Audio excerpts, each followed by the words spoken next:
राजगढ़ गांव के एक शांत कोने में एक छोटे से घर में आदित्य मिस्त्री रहा करता था।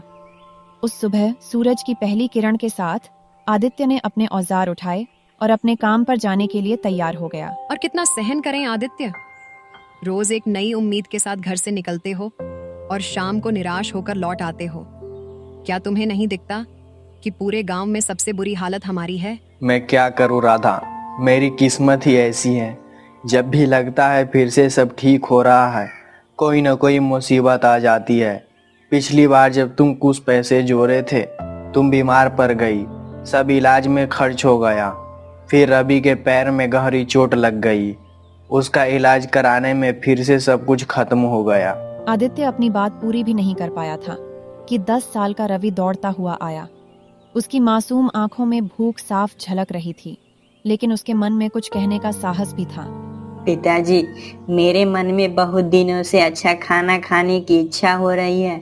हमारे घर में दूसरों की तरह स्वादिष्ट पकवान क्यों नहीं बनते? चिंता मत कर बेटा, हमारे दिन भी जरूर बदलेंगे। एक दिन आएगा जब हम दूसरों से भी बेहतर पकवान बनाएंगे और फिर तेरा जो मन करेगा वही खाएंगे। लेकिन पिताजी, एक बात कहूँ, जब पड़ोस की मासी के घर पकवान की खुशबू आती है तो मैं घिंचा चला जाता हूँ। एक दिन चला गया था, लेकिन उन्होंने मुझे देखते ही खाना छुपा लिया और कहा, यहाँ मत आ, भाग जा यहाँ से। तो मैं वापस आ गया। राधा की आंखों से आंसू बहने लगे। उसका दिल जैसे किसी ने निचोड़ दिया हो। आदित्य कुछ नहीं बोला, चुपचाप अपने औजार उठाए और चौराहे पर अपनी दुकान पर चल दिया। आदित्य की दुकान गांव के चौराहे पर थी।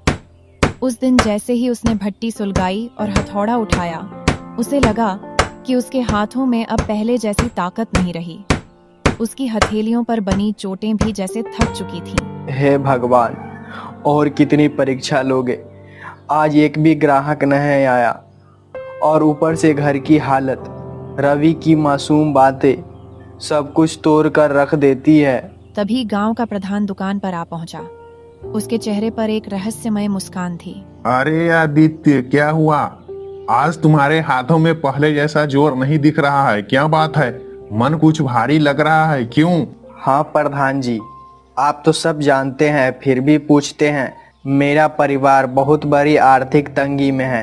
मेहनत तो बहुत करता हूँ, लेकिन हाथों में किस्मत थोड़ी है। प्रधान चुप रहा, लेकिन तभी बगल से माधव आ गया, गांव का वो आदमी जिसे दूसरों के दुख में मजा आता था। प्रधान जी, मैं तो कहता हूँ कि इस आदित्य को गांव से निकाल देना चाहिए। इसकी बदकिस्मती की छाया धीरे धीरे पूरे गांव में फैल रही है। लोग कहते हैं कुछ लोग ऐसे होते हैं जिन पर काल की छाया होती है और जो पूरे गांव को भी बर्बाद कर सकते हैं। अरे माधव, तुम भी ना, चलो छोड़ो इसे, चलो यहाँ से। दोनों आदित्य की हालत पर हंसे और चले गए। आदित्य वहीं बैठा रहा, आंखें आसमान हे की ओर। भगवान, क्या मैंने अपनी तकदीर खुद लिखी थी? क्या मैंने किसी का बुरा किया है? कभी चोरी, कभी बेईमानी, मैंने कुछ गलत नहीं किया। फिर मेरे ऊपर यह दुख क्यों आया है? क्यों मेरे सपनों का दीपक बुझ गए, मेरी उम्मीदों के चिराग बुझ गए?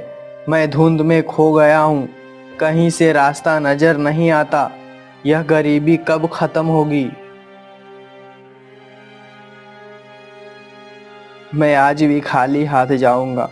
राधा उम्मीद लगाए बैठी होगी। मेरा तो घर जाने का भी मन नहीं कर रहा है। मैं क्या करूं? मेरा बेटा भूखा होगा। शाम को आदित्य थका हारा अपने घर पहुंचा। उसका चेहरा उदास था। जैसे ही उसने घर में कदम रखा, राधा ने उसे देख लिया। ए जी, क्या हुआ? आज आपका चेहरा इतना उदास क्यों है? कुछ तो कहो। अब तो सारे गांव वाले भी मेरी बुरी किस्मत का मजाक उड़ाने लगे हैं राधा। और क्या कहूँ, आज तो दुकान पर एक भी ग्राहक नहीं आया, और ऊपर से प्रधान और माधव, वो दोनों मेरी किस्मत पर हंसते हुए चले गए। मैं तुम्हारे लिए खाने के लिए भी कुछ नहीं ला सका। राधा चुप हो गई, उसकी आंखें भर आईं। सुबह जब तुम दुकान जा रहे थे तब मैं भी तुम्हें बोल रही थी, इसमें गलती मेरी भी है। मैं भी कभी तुम्हारे दुख को पूरी तरह समझ नहीं पाई। फिक्र मत करो, भगवान सब ठीक करेगा। आदित्य कुछ नहीं बोला। वह चुपचाप चारपाई पर लेट गया। उसके हाथ कांप रहे थे, लेकिन आवाज नहीं निकली। अगले दिन सुबह होते ही राधा ने आदित्य से कहा, आदित्य, खाने के लिए कोई चीज उधार ही ले आओ दुकान से। हो सकता है तुम्हें कुछ सामान उधार दे दे। नहीं राधा, मैं कल भी गया था उसके पास। वह पहले अपना पिछला उधार मांग रहा है। अब मुझे उसकी दुकान पर जाते हुए शर्म आती है। मुझे नहीं लगता कि हमारे हालात कभी भी ठीक होंगे। ऐसा ही चलता रहा तो हमें यह गांव छोड़कर जाना पड़ेगा। गांव में 2-3 लोगों से पहले ही मैं उधार ले चुका हूं। अब मेरे अंदर इतनी हिम्मत नहीं है कि और किसी से उधार मांग लूं। सबको पता है कि मैं उधार लेकर वापस नहीं करता। वापस करूं भी तो कहां से? हमारे पास इतने पैसे होते ही नहीं। जो आते हैं वो लग जाते हैं। हाँ आदित्य, ये तो है। भगवान पता नहीं किस बात की सजा दे रहा है हमें, लेकिन हमें उम्मीद रखनी चाहिए। हमारे भी दिन एक दिन जरूर बदल जाए। वह चुपचाप घर से निकल पड़ा और सीधा घने जंगल की ओर चल दिया। उसका दिल बहुत भारी था, आंखों में उदासी थी और कदम जैसे बेजान थे। दिमाग में बार बार एक ही ख्याल आ रहा था, क्या जिंदगी का यही अंत है? क्या मैं अपनी तकलीफों से हमेशा के लिए मुक्त हो जाऊं? आदित्य आत्महत्या के विचारों में डूबा हुआ गांव की सीमा तक पहुंच चुका था। तभी सामने से प्रधान आता हुआ दिखाई दिया। अरे आदित्य, आज तुम दुकान नहीं खोली? क्या तुम सीधे घने जंगल की ओर निकल पड़े हो? क्या बात है? अब मिस्त्री से लकड़हारा बनने का इरादा है क्या? चलो अच्छा है, लकड़हारे भी बुरे नहीं होते। कम से कम घने जंगल में कोई तुम्हारी किस्मत का मजाक तो नहीं उड़ाएगा, है ना? प्रधान हंसता रहा और चला गया। आदित्य बिना कुछ बोले घने जंगल की गहराई की ओर बढ़ गया। आदित्य अब थक चुका था, उसके पैर जवाब दे चुके थे। वह एक घने वृक्ष की छाया में बैठ गया और आसमान की ओर देखने लगा। मैं मर्द हूं ना, इसलिए किसी के सामने रो नहीं सकता। अगर राधा और रवि मुझे रोते हुए देख लेते तो उनका मनोबल टूट जाता। इसीलिए मुझे घने जंगल आना पड़ा। भगवान तू मेरी कितनी परीक्षा लेगा। आदित्य उदास होकर आसमान की तरफ देखते हुए बातें कर रहा था कि अचानक उसके कानों में किसी के चीखने की आवाज आई। मेरी मदद करो, मेरी मदद करो, कोई है, मेरी मदद करो। वह उठा और इधर उधर देखने लगा। अचानक उसकी नजर एक बाबा पर पड़ी जो जमीन पर गिरे हुए थे। आदित्य तुरंत उनके पास गया। बाबा, आपको क्या हुआ? आप ऐसे क्यों पड़े हैं? बेटा, मैं पुरानपुर की ओर जा रहा था कि रास्ते में मेरे पैर में जोर की मोच आ गई और गिर पड़ा, और तभी से इन सुनसान घने जंगल में पड़ा हूँ। यह जंगल इतना वीरान है कि यहाँ से कोई आता ही नहीं। कई दिन हो गए, कोई इंसान नहीं दिखा। मुझे बहुत प्यास लगी है, मेरा गला सूख रहा है। अगर जल्दी पानी नहीं मिला तो शायद मैं नहीं बच सकूंगा। आदित्य घबरा गया और तुरंत इधर उधर देखने लगा। शायद कहीं से पानी या कोई मदद मिल जाए, परंतु यहाँ तो दूर दूर तक कोई तालाब दिखाई नहीं दे रहा है। बाबा बताइए, अगर आपको पता है कि पानी कहाँ मिल सकता है तो मैं अभी ले आता हूँ। यहाँ से लगभग 2 मील दूर एक गुप्त सरोवर है। तुम मेरे लिए वहाँ से पानी ले आओ बेटा। इतना कहकर बाबा ने अपना कमंडल आदित्य के हवाले कर दिया। थका हुआ आदित्य बिना देर किए उस दिशा में चल पड़ा जहां उसे अपनी आखिरी उम्मीद नजर आ रही थी। घने जंगल की खामोशी के बीच वह अपनी थकी हुई टांगों के बावजूद गुप्त सरोवर तक पहुंच गया। जब उसने कमंडल पानी में डाला, अचानक तालाब से धुआं उठने लगा। धुआं धीरे धीरे एक भयानक स्त्री की शक्ल लेने लगी। यह दृश्य देखकर आदित्य के दिल में डर और हैरानी की लहर दौड़ गई। तेरी हिम्मत कैसे हुई इस सरोवर का पानी लेने की? क्या तुझे नहीं पता कि इस सरोवर से कोई जल नहीं ले सकता? ठीक है, मुझे सच में नहीं पता था कि यह सरोवर तुम्हारा है। मुझे माफ कर दो, मैंने कोई अपमान नहीं किया है। मैं एक मैं रानी हूँ। अगर तुझे यह जल चाहिए तो मेरी एक पहेली का उत्तर देना होगा। अगर उत्तर गलत दिया तो इसी सरोवर में डुबोकर मैं तुझे मार दूंगी। लेकिन हाँ, एक और रास्ता है जिससे तू बच सकता है। तू बिना जल लिए यहाँ से चला जा, ना पहेली ना मौत। मैं यहाँ से जल लिए बगैर बिल्कुल नहीं जाऊंगा। मैंने किसी से जल लाने का वचन दिया है और मैं अपना वचन नहीं तोड़ूंगा। तो मेरी यह पहेली सुनो। एक घर ऐसा जो हर दिशा में खुला हो, जिसके अंदर उजाला हो, पर ना कोई खिड़की हो, ना कोई दरवाजा, कोई दीवार हो और ना ही कोई जमीन, फिर भी सब कुछ उसमें समाया हो। बता कौन है वो? आदित्य ने कुछ क्षणों के लिए अपनी आंखें मूंद लीं। उसकी सांसें तेज और बेकाबू थीं, मानो दिल के भीतर एक तूफान चल रहा हो। लेकिन उसके चेहरे पर एक अनोखा सा सुकून था, एक गहराई से भरा शांत भाव, जैसे वो अपने भीतर की रोशनी से सच्चाई को खोजने की कोशिश कर रहा हो। अंदर से बेचैनी के बावजूद उसके माथे पर एक दृढ़ संकल्प की रेखा साफ नजर आ रही थी, जो यह बता रही थी कि वह हार मानने वाला नहीं है। वह है मनुष्य का मन, जो हर दिशा में खुला होता है, जिसमें उजाला भी होता है और अंधकार भी। न कोई दीवार, न कोई दरवाजा, फिर भी उसमें पूरा संसार समा जाता है। माया रानी कुछ पल चुप रही, जैसे आदित्य के उत्तर पर हैरान हो गई हो। फिर अचानक वह जोर से हंसने लगी, एक ऐसी हंसी जिसमें हैरानी, गुस्सा और शायद थोड़ी सी खुशी भी छिपी हुई थी। तू पहला मनुष्य है जिसने मेरी पहेली का सही उत्तर दिया है। जा, जितना जल चाहिए ले जा। आज तुझसे मिलकर मुझे बहुत प्रसन्नता हुई। आदित्य ने अपने कमंडल को ठंडे और साफ जल से भर लिया। उसकी आंखों में एक चमक थी, सफलता और संतोष की। फिर वह तेजी से लौट पड़ा। कदमों में जल्दी थी, लेकिन दिल में शांति। वह सीधे उसी स्थान पर पहुंचा जहां बाबा निर्जीव से पड़े थे, जैसे उनके जीवन की आखिरी उम्मीद सिर्फ आदित्य की वापसी से जुड़ी हो। आदित्य ने बाबा को जल दिया और उनकी आंखों में हैरानी और आश्चर्य साफ झलक रहा था। बेटा, क्या सच में तुमने इसी सरोवर से जल लिया है? हाँ महाराज, आपने कहा था और मैंने निभाया। मुझे लगा था कि तुम जल नहीं ला पाओगे, क्योंकि मैं जानता था कि उस सरोवर में एक मैरानी का वास है। जब भी कोई मनुष्य घने जंगल में आता है, मैं हमेशा उसकी ऐसी ही परीक्षा लेता हूँ। अक्सर मैंने देखा था कि वह मनुष्य मैरानी के डर से भाग जाता है, लेकिन तुम पहले मनुष्य हो जिसने उस मैरानी की पहेली को हल किया और मेरे लिए जल लेकर आए। इतना कहकर बाबा ने अपनी आंखें बंद की और कुछ मंत्र पढ़ने लगे। तभी वहां रंग बिरंगी किरणों के साथ एक सुंदर चमकीला मृग प्रकट हो गया। तुमने मेरी मदद की है, इसलिए मैं तुझे यह भेंट देना चाहता हूँ। बाबा, इतना तो मुझे पता चल गया कि आप कोई चमत्कारी ऋषि हैं, परंतु मैं इस मृग का क्या करूँगा? इसे अपने घर ले जा और अपनी बेटी की तरह पाल इसे, और याद रख, यह मृग तेरी किस्मत बदल देगा। मैं जानता हूँ कि तू सबसे ज्यादा अपनी किस्मत की वजह से परेशान है, वरना तेरे अंदर कोई बुराई नहीं है।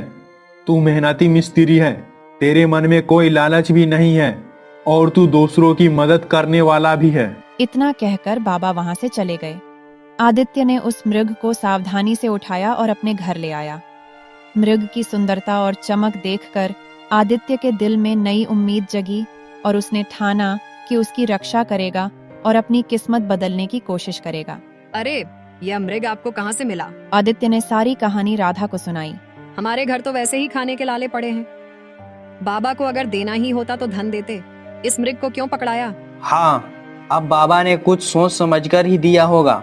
उन्हें भी तो हमारी इस हालत के बारे में अच्छी तरह पता था। तभी वहां रवि आ गया। पिताजी, यह मृग वाकई बहुत अच्छा है। मेरे साथ अब कोई गांव का बच्चा नहीं खेलता, क्योंकि हम गरीब है ना। लेकिन अब मैं इस मृग के साथ खेलूंगा। इतना कहकर रवि मृग को लेकर घर से बाहर चला गया और खेलने लगा। मृग इतना सुंदर था कि जिस किसी की भी नजर उस पर पड़ती, उसका मन मोह जाता। अगले दिन जब आदित्य अपने दुकान पर जाने की तैयारी कर रहा था, तभी गांव का जमींदार उसके घर आ पहुंचा। आप तो जमींदार हैं, मेरे घर क्या करने आए हैं? इससे पहले तो आप कभी भी नहीं आए। भला मुझ जैसे गरीब के घर में आपका क्या काम है? हाँ, बात तो तू सही कह रहा है आदित्य, लेकिन बात यह है कि आज मैंने तेरे बेटे यानी रवि को एक मृग के साथ खेलता देखा है। वह मृग वाह वाह बहुत ही सुंदर था। और तू जानता है कि मुझे जानवरों को पिंजरे में रखने का कितना शौक है, तो मैं वह मृग खरीदना चाहता हूँ। माफ कीजिए, मैं वो मृग नहीं बेच सकता आपको। अरे भाई, मैं तुम्हें इसकी अच्छी कीमत दूंगा। तुम चाहे मुझे कितना भी धन क्यों न दो, मैं इसे नहीं बेचूंगा। जमींदार क्रोधित होकर वहां से चला गया। आपने यह क्या किया? जमींदार हमें इसकी अच्छी कीमत दे सकता था। हमारी हालत कुछ बेहतर हो सकती थी। राधा, न जाने क्यों मुझे इस मृग से अब एक खास लगाव हो गया है।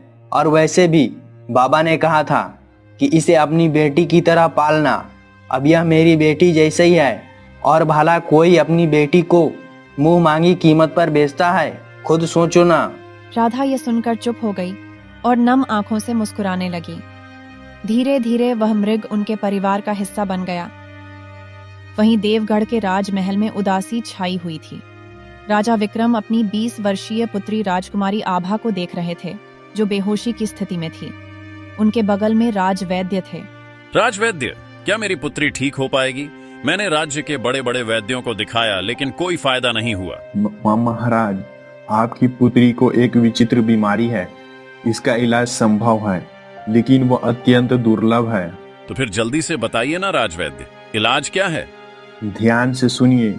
एक मायावी मृग का आंसू और एक गरीब मनुष्य का आंसू, जब ये दोनों एक साथ मिलेंगे तो वे एक दिव्य पुष्प में बदल जाएंगे।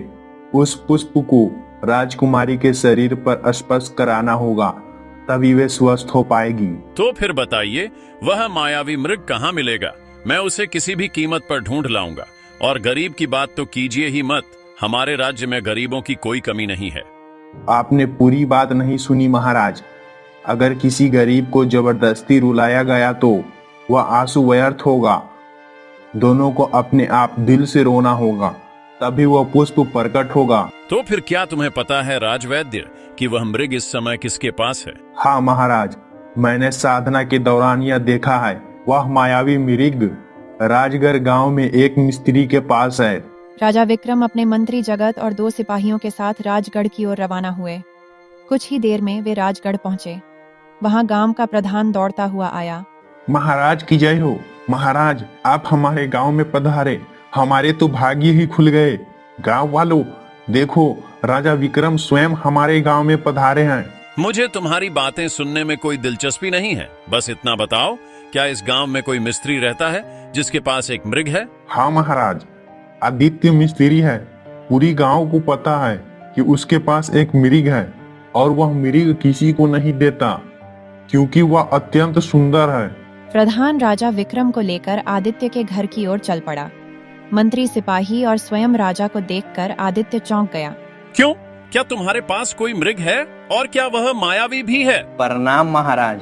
हाँ, मेरे पास एक मृग है, लेकिन मुझे नहीं पता कि वह मायावी है या साधारण। मेरे लिए तो वह एक बेटे जैसा है। वह मृग तुम्हें कहाँ से मिला? एक ऋषि ने मुझे यह मृग भेंट किया था महाराज। समझ गया, उन ऋषि ने तुम्हें एक मायावी मृग दिया है। चलो, मैं उसे खरीदना चाहता हूँ। क्षमा कीजिए महाराज, मैं इसे नहीं बेचना चाहता और बेच भी नहीं सकता महाराज। मैं तुम्हें अपना आधा राज्य दूंगा, बस मुझे वह मृग दे दो। नहीं महाराज, अगर आप मुझे पूरा राज्य भी दे दे तब भी मैं उसे नहीं दूंगा आपको। क्षमा करे। सिपाहियों, इस मिस्त्री को बंदी बना दो और उस मृग को पकड़कर महल में ले आओ। चलो। कैसा लग रहा है अब मूर्ख? मैं तुम्हें आधा राज्य देने को तैयार था और तुमने इनकार कर दिया। अब मैं तुम्हें उस मृग को बिल्कुल नहीं दूंगा। आखिरी बार देख ले इसे, मूर्ख कहीं के। महाराज, मैं जानता हूँ कि आप जो निर्णय लेते हैं उस पर अटित रहते हैं। बस आपसे मेरी एक विनती है, मैं अपने इस मृग को एक बार गले लगाना चाहता हूँ। मैं इसे अपने बेटे जैसा चाहा हूँ। जा, तुम्हें इतनी मोहब्बत है तो जा गले लगा ले इसे। आदित्य ने दौड़कर उस मृग को गले लगा लिया। दोनों की आंखों से आंसू बहने लगे और जैसे ही वे आंसू धरती पर गिरे, वहां एक नीला फूल खिल गया। महाराज, यही वो पुष्प है जो आपकी पुत्री को ठीक कर सकता है। राजा विक्रम दौड़कर फूल लेकर अपनी पुत्री के कमरे में गए। फूल जैसे ही पुत्री के शरीर को छुआ, वह होश में आ गई। राजा विक्रम खुशी से राज दरबार वापस आ गए। मुझे माफ कर दो आदित्य, मैंने अपनी पुत्री के प्यार में अंधा होकर तुम्हारे साथ अन्याय किया।